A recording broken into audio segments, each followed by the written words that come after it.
Olá, você está nos assistindo pela web TV do portal Amazônia.com. E a matéria mais acessada durante essa semana, sim, também pelo Amazon Site. Obrigada, produção, por me lembrar disso. Agora sim, a matéria mais acessada durante essa semana fala a respeito de palavras que nomeiam animais e plantas aqui do Brasil e que têm origem indígena. É justamente essa matéria aqui. O foco da matéria foi em Cuiabá, capital do Mato Grosso, e fala da influência da língua Bororo. Matéria fantástica, foi a mais acessada durante a semana, fala principalmente da pronúncia do CH e do J. Olha só, matéria muito boa. Então, gente, e é justamente sobre línguas indígenas que nós vamos falar essa semana. Mas antes de continuar, eu quero destacar que não é a primeira vez que o portal Amazônia toca nesse assunto. Como, por exemplo, em 2014, a gente publicou essa matéria a respeito da pluralidade de línguas indígenas que é registrada na região do Alto Rio Negro, aqui no Amazonas. E que a pessoa que eu entrevistei para fazer essa matéria foi a professora da UFAM, a Rainice Pereira da Silva, que é justamente a nossa entrevistada de hoje. Rainice, bem-vinda ao Amazônia Interativo. Obrigada pelo convite. Imagina, nós é que agradecemos por você ter aceitado. Eu quero que vocês vejam, antes da gente dar continuidade aqui à entrevista, a matéria que a gente publicou. Olha só, são 20 línguas indígenas lá em São Gabriel da Cachoeira. 3, inclusive, são reconhecidas como línguas oficiais, além do português. É uma matéria muito boa. Essa matéria, vez ou outra, é bastante acessada desde então. E depois que o Amazônia Interativa terminar, você pode ir lá conferir a matéria completa. Muito boa, né? Agora eu passo a bola para a Rainice. Rainice, na tua opinião como linguista e estudiosa, qual foi a maior contribuição das línguas indígenas brasileiras para o português do Brasil? Foram muitas, né? A gente tem uma herança, né, muito importante com relação à questão linguística no português, né? A maioria da nossa toponímia, né, das regiões aqui em Manaus, aqui no Amazonas e também em São Paulo, são heranças de línguas indígenas, né? Grande parte das línguas tupi-guarani, ou tupi, né? Línguas tupi. Mas nós temos também outras etnias, né, que contribuíram para essa diversidade, né? Então nós temos animais, plantas, alguns instrumentos específicos, né?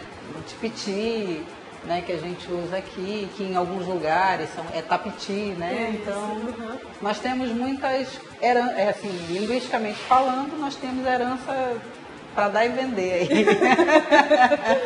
Tá certo. Raíssa, e assim, as línguas indígenas brasileiras hoje, elas estão se perdendo? Existe um processo, né? Existe uma luta muito grande dos povos indígenas para que essas línguas sejam preservadas. A gente perdeu muito, né? No passado, pelas estimativas dos estudiosos, né, nós tínhamos em torno de 1.200 línguas faladas quando os portugueses chegaram aqui no Brasil.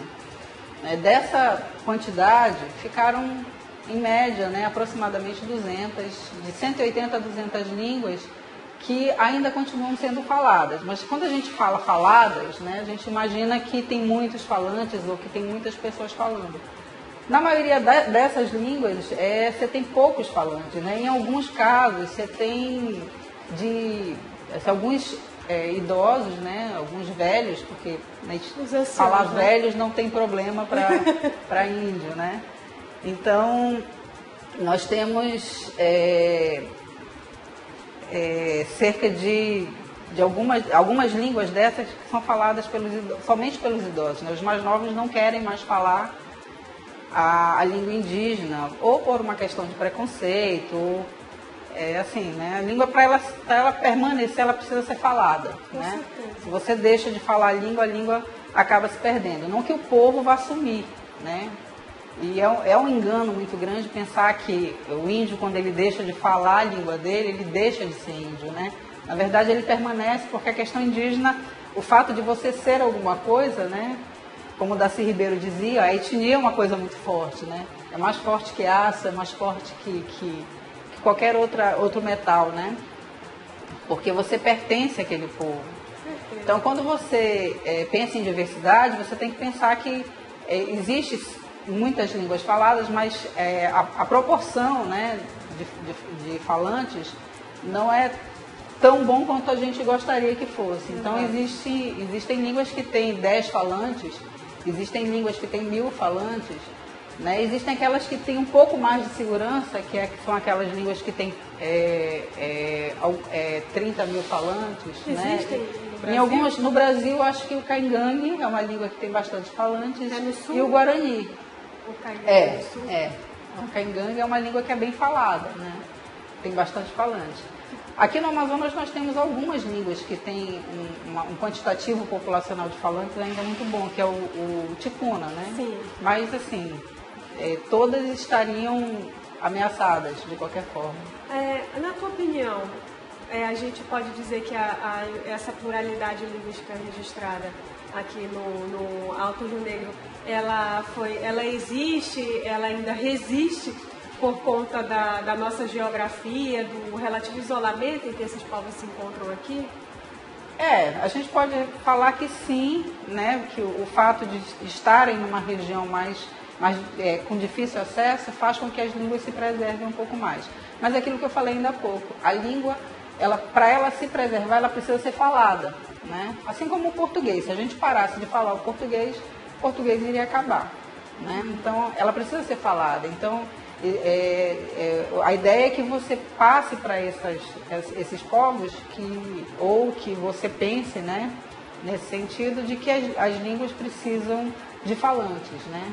Elas precisam ela se mantém, ela se fortalece no falante. E para revitalização, para conservação dessas línguas, existe algum esforço, assim, o que você destaca que tem sido feito para que essas línguas não se percam?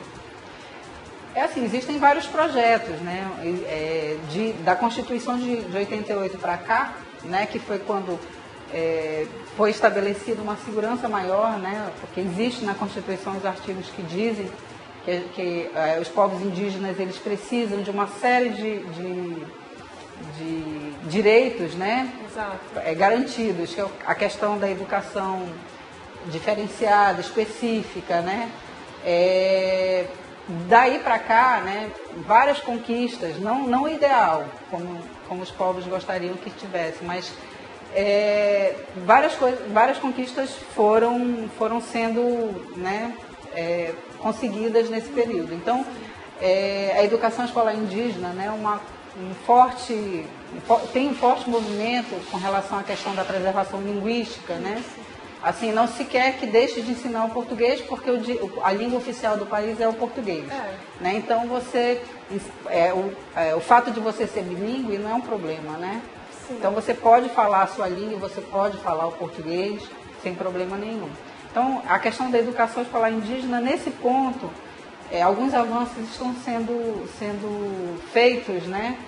Existem hoje em dia alguns indígenas que tomaram a causa, né? Então estão brigando por isso, estão brigando por essa questão, e isso é legal porque você vê que eles mesmos tomaram para si, né, a responsabilidade de preservar o direito dos povos, né? Que é o ideal, né? O ideal é que o professor indígena seja indígena, né? Que ele atue em sala de aula indígena e e conscientize, né, o povo da preocupação de que a língua se preserve, né? E por falar em educação indígena, a gente também fez matéria do Portal Amazônia a respeito. As questões indígenas, elas estão sempre muito presentes no Portal Amazônia. Olha só aí a matéria, gente, a respeito da educação escolar indígena. Olha só, a Amazônia concentra mais da metade dos estudantes indígenas brasileiros.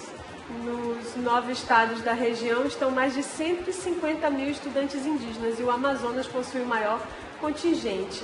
São 150 mil, enfim, 150.398 alunos em toda a Amazônia. Olha só aqui um infográfico. O Brasil tem cerca de 50 milhões de alunos no ensino básico. 274,5 mil são indígenas. Os dados são do INEP.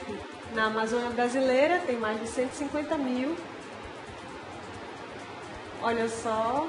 E dos 113.017 alunos do ensino básico na Amazônia, dos 5 milhões, perdão, 131.557, 113.017 são indígenas. Olha só, tem um mapa com a quantidade de estudantes e também os estudantes indígenas e tem as demais regiões brasileiras. Muito legal essa matéria que você também pode acessar depois que a gente terminar aqui, né? Porque por enquanto a gente vai continuar conversando com a Rainice. Você falou a respeito da educação indígena e da importância que ela tem. Só que um leigo, assim como eu, como a maioria dos que estão nos assistindo, eles não fazem ideia de como é que funciona essa educação indígena. Ela é igual à educação que a gente recebe na escola ou ela tem alguma coisa a ver com os saberes tradicionais? Que a gente ouve muito essa cobrança, né? Tem que casar a educação com os saberes tradicionais, mas como é que se faz isso? Existe assim, cada povo, né, tem a sua especificidade, né, tem a sua forma de ver o mundo diferente, né? Então, um exemplo, por exemplo, a gente tem a questão da base matemática, né? A gente tem uma base matemática que é de base 1, né? A gente conta até 10, de 10 a gente repete, né? Alguns povos, eles têm base 3, então eles contam de 3 em 3, né? Outros contam de 5 em 5, outros contam de 7 em 7. Então, então, por exemplo, o ensino de matemática, do jeito que né, na nossa na cultura do branco, né, como eles consideram, seria de uma forma, e para eles seriam de outra forma. Então, a questão do conhecimento cultural de cada povo, né, é diferente. Falando assim, mais na minha área, né, de linguística, algumas línguas têm 2 nós. Né? Você tem o nós inclusivo e o nós exclusivo. Exato. Né? O nós inclusivo somos todos nós aqui. Né? E, assim, marcado na gramática. E o nós exclusivo seria excluindo a quem se fala. Somos nós, né? Como se fosse assim, nós duas menos quem está nos assistindo. Então teria que ter uma especificidade para esse ensino também, porque isso é marcado na gramática da língua desse povo. Né? Eles têm 2 formas do nós. Então, essas questões precisam ser diferenciadas. Além disso, tem a questão cultural, né? Cada povo tem uma forma de ver a cultura, de ver as coisas do mundo de maneira diferente, né? Isso acontece no mundo todo, não precisa ser uma língua indígena para isso, né? Então, o ensino diferenciado, que cada povo tem a sua especificidade, né? Seu ensino diferenciado, isso é fundamental. Tanto que existe uma proposta do Estado, né? Da Secretaria do Estado, para que os currículos sejam feitos para cada escola, né? Não para cada povo, né? Mas para cada escola, porque tem um calendário diferenciado de aulas, né? Às vezes o calendário regular não serve da secretaria, não vai servir para determinada Eu te pergunto isso, Rainice, porque recentemente houve um programa de formação para professores que vão elaborar um material didático que vai ser usado nas escolas indígenas aqui do estado. E eles reuniram vários povos, né? Tinha muita gente lá, inclusive foi a Marília Faraco, que veio conversar com eles, que veio ministrar esse curso. E uma coisa curiosa que eu apurei por lá é que existem povos que já perderam a língua, né? Mas eles adotam outras línguas. Mas como é que fica essa questão, né? Por exemplo, o Baré tem a língua adotada pelo Mura, porque o Mura já perdeu a sua língua, né? Já se deixou de falar, mas ele não deixa de ser Mura e fala Baré. Então, esses conhecimentos tradicionais do Baré os que vão ser ensinados para os Muras ou tem uma diferença? Não. Porque o conhecimento, na verdade, é assim. Esses povos já, em algum momento na caminhada deles, eles deixaram de falar aquele negócio que a gente falou ainda há pouco, né? A língua precisa ser falada. Deixaram de falar a língua, adotaram o Nhangatu, né? Que é uma língua que funciona como língua geral, né? No caso do Baré, ele permanece com o Nhangatu, né? Ele permanece falando o Nhangatu e já passou a ser a língua daquele povo, né? Como linguista, a gente costuma dizer que, mesmo que seja um povo com interferências do português, a língua já não é mais a mesma porque tem muita palavra em português. Não é, a língua daquele povo, ela tem que ser falada e tem que ser considerada como língua. Porque língua é questão de identidade também, né? A gente sabe quem é uma pessoa quando ela fala, né? A gente reconhece, não é daqui, né? A gente sempre percebe isso, né? Então, se a língua para aquele povo funciona e ela é a língua que ele adotou, né, que ele quis como língua dele, então não tem problema nenhum, ele pode usar. Ele não vai ter uma cultura diferente, ele vai permanecer com a cultura dele, né? Lógico que a língua se transforma. Eu não falo da mesma forma que o meu avô falava, por exemplo, né? Então, a língua ela é dinâmica, né? Então, mesmo que eles falem Nhangatu, deixem de falar Nhangatu, o Nhangatu que eles vão falar é um Nhangatu específico, daquele povo, que vai ter características... A etnia é forte, né? Isso. Vai ter características do Baré no Nhangatu que eles vão falar. Vai ter um Nhangatu com características do povo Baré, né? Isso vale para qualquer outros povos, né, que queiram adotar essas línguas, que adotem línguas. É o caso do Mura, por exemplo. O pessoal fala, o Mura não fala mais língua indígena, né? Não fala português. Ele não deixa de ser índio porque ele fala português, ele continua sendo índio, né? Na linguística a gente costuma falar assim, o americano quando ele vem dos Estados Unidos e vem para o Brasil, ele não deixa de ser americano, ele continua sendo americano, né? A gente, como amazonense, nossa forma de falar, quando a gente sai daqui e vai para outro lugar, né, a gente continua sendo amazonense. Não tem jeito, né? É a nossa forma de falar. Então o Mura, ele fala um português, mas um português indígena, né? Que é o português que ele adotou, né, como língua, por questões várias, né, de perda linguística, de questões sociais, né? Mas o português que ele fala é a língua dele. Então ele continua sendo índio, falando a língua nacional, com características Mura, né? Entendi. Então a questão da identidade relacionada à língua é muito forte, né? Então é besteira pensar que o fato de você não falar mais a língua indígena, você deixa de ser índio, muito pelo contrário, né? Às vezes esses povos que deixam de falar a sua língua, eles têm a questão da língua muito mais forte, né? Muito mais viva do que aqueles que falam, né? Que acham que a língua está segura, né? Entendi. Que não vai ter problema. A gente está falando de educação básica, porque essa questão do material didático, da língua e tudo mais é a educação escolar básica, né? Agora, quando a gente fala de educação universitária, aí eles já vêm para o convívio dos não indígenas, não é? O Portal Amazônia publicou matéria também sobre isso. Olha só, o Amazonas está em todas. Em todas. O Portal Amazônia não perde. Olha só, o Amazonas lidera o número de universitários indígenas na Amazônia. O Amapá e o Pará aparecem entre os 10 estados com o maior número de estudantes universitários indígenas. Gente, olha só que matéria bacana. Tem aqui até um infográfico. Olha só, os estudantes indígenas no ensino superior somam 4.415. Em todo o Brasil, eles são 13.691. Olha só. No Amazonas, eles são 1.289, no Amapá, 1.227, no Pará, 583. O estado que tem o menor número é o Acre, com 41. E nós temos o número de estudantes indígenas por estado em todo o Brasil nessa matéria. Para vocês terem uma ideia, o Amazonas só perde para São Paulo, que tem 1.907. E a região Sudeste, que tem 3.908 estudantes indígenas. Muito legal. Aí você convive com estudantes indígenas lá na UFAM, não é?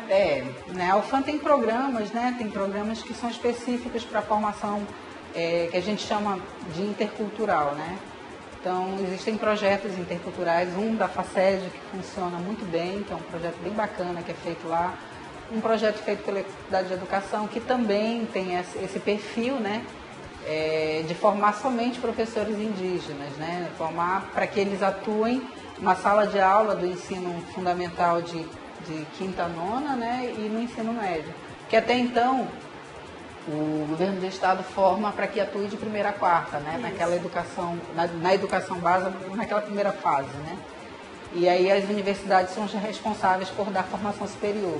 E aí a UFAM, lógico, geograficamente é uma das mais bem localizadas, então a ideia é que os projetos sejam. Fora isso, existem muitos alunos indígenas que frequentam curso regular, né? Que participam das aulas. E assim, quando a gente vai dar curso no interior, quando a gente vai participar dos programas da universidade no interior do Amazonas, a gente encontra bastante. Dependendo da região, 90% da sala é indígena. Fantástico! Deve ser uma experiência muito Na região bacana, de São Gabriel, na região do Alto Solimões, né? 90% da sala é indígena. Então você tem uma diversidade. Pra gente é fantástico, assim, né? é o paraíso. Trabalhar com educação, enfim, com vários povos, né? Eu aprendo muito com os povos indígenas, né? Com até certeza, hoje. eles têm muito a ensinar pra gente. A gente assim contribui bastante, mas eu acho que eles contribuem mais com a gente na forma de ver o mundo, na forma de ver, de tratar a natureza, né? Pois é, gente, mas então, agora a gente vai passar para outra parte do programa. O marido da Rainy está acompanhando ela aqui, o André, né? Vocês são casados há quanto tempo? Esse ano são 20 anos, né? Olha só, nem parece, né? Com esse rostinho lindo, né? 20 anos de casamento. Vocês fizeram fotos de casamento quando vocês, na cerimônia? Não. Pois você sabe que agora é moda, né? Você não pode deixar de registrar. E aqui em Manaus tem um fotógrafo, Paulo de Lima, que foi premiado internacionalmente só por foto de casamento. É bom, né? É fantástico. A qualidade das fotos de casamento daqui de Manaus são muito boas. Exato. E é justamente sobre esse assunto a nossa videoreportagem de agora. Vamos assistir.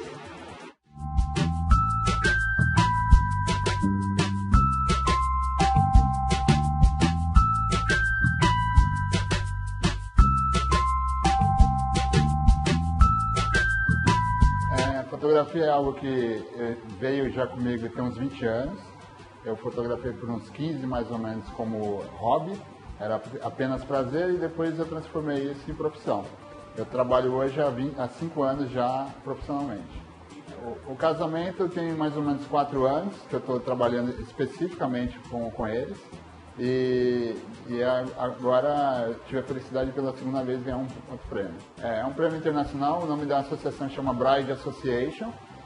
O ano passado eu tive a felicidade de ganhar, concorrendo com 1.500 fotos, e esse ano concorrendo com 3.060 fotos. A do ano passado era uma foto que era do casamento da Luana e do Alexandre, onde tinha o Vobelo, que ele estava indo de encontro à noiva, e o Vobelo ele está com Alzheimer, então ele não lembrava de ninguém, só que na hora que ele viu a neta dele vestida de noiva, ele se emocionou e ele lembrou dela na hora.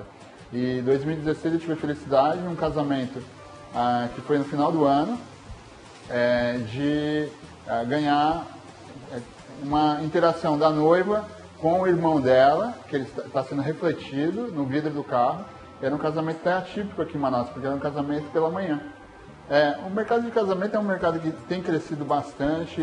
Se vocês avaliarem o trabalho de 10 anos para cá, teve um crescimento assim, absurdo em termos de qualidade, em termos de profissionais, em termos de criação, né? E tem espaço para todo mundo, né? É claro que não adianta a gente simplesmente pegar uma câmera e falar que nós somos fotógrafos, a gente tem que estudar. Eu tenho alguns trabalhos que é extra o casamento, que eu digo que na minha hora vaga eu estou fotografando também, né? Então, assim, tem alguns trabalhos que eu já fiz envolvendo o momento da construção da Arena da Amazônia, que era um ensaio mais de moda de uma ideia que eu tive junto com alguns artistas. Teve ensaios que eu já fiz na Cheia Record do Rio Negro, né, que alagou ali aquela região do centro, e eu levei uma modelo para fazer um ensaio intitulei Cheia de Beleza. Enfim, eu sempre tento buscar temas também diversos para não ficar com um olhar, digamos assim, viciado, porque eu acho que para você, onde você atua, no meu caso, eu atuo muito em casamento e também agora gestante, porque quem casa acaba tendo os filhos, né? E eu estou entrando também agora nessa área da família. E a gente precisa contar a história. E a gente, eu vejo que hoje falta ainda um pouco disso no mercado. As pessoas elas estão muito preocupadas com produções enormes e estão um pouco preocupadas com as pessoas e a história verdadeira delas. E eu estou buscando isso, buscando contar a história de cada um da maneira mais verdadeira possível.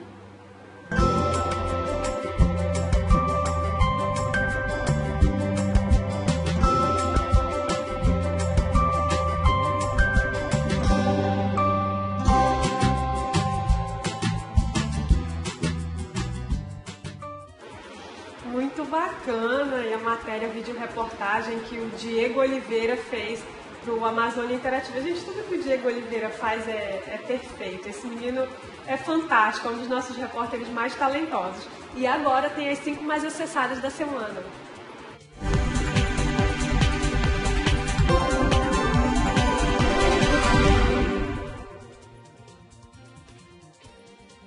Acessos foi palavras...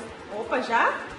Então, palavras indígenas nomeiam a maior parte das plantas e animais do Brasil. O fenômeno pode ser visto em Cuiabá, no Mato Grosso, e a pronúncia do CH e do J tem influência da língua bororo. E também a segunda matéria mais acessada foi a Amazônia vai ganhar 20 usinas hidrelétricas nos próximos 8 anos. Há projetos para 8 dos 9 estados da Amazônia e algumas usinas influenciam até 10 cidades. A gente promete que essa semana a gente atualiza essa matéria. E também, CETAM transfere para o dia 17 de março inscrições para cursos em Manaus. Instabilidade do site durante a inscrição foi alvo de reclamações dos internautas. E Estrada Brasil-Venezuela é fechada em protesto por desaparecimento de mineiros. A suspeita do assassinato dos mineiros na região de Tumeromo levou familiares às ruas. Desculpem o meu espanhol, gente. E também entenda os próximos passos do processo de cassação do governador do Amazonas. E é isso, gente. O Amazônia Interativa de hoje fica por aqui. Antes de terminar, a gente tem uma correção a fazer. Os cursos ficam na FACED e no CHL, né? Isso. E o nome da professora Marília é professora Marília Facó e não Faraco, como eu falei. Nacional. Exatamente. Rainice, obrigada pela sua participação. Eu que agradeço novamente o convite. Imagina. Gente, continue acompanhando o Portal Amazônia pelas redes sociais. Estamos no Facebook, Twitter e Instagram e também contribua com as suas imagens com Minha Amazônia. É só você postar as suas fotos nas redes sociais com a hashtag Minha Amazônia, que vai aparecer aqui no portal amazônia.com. E é isso, pessoal. Até a próxima.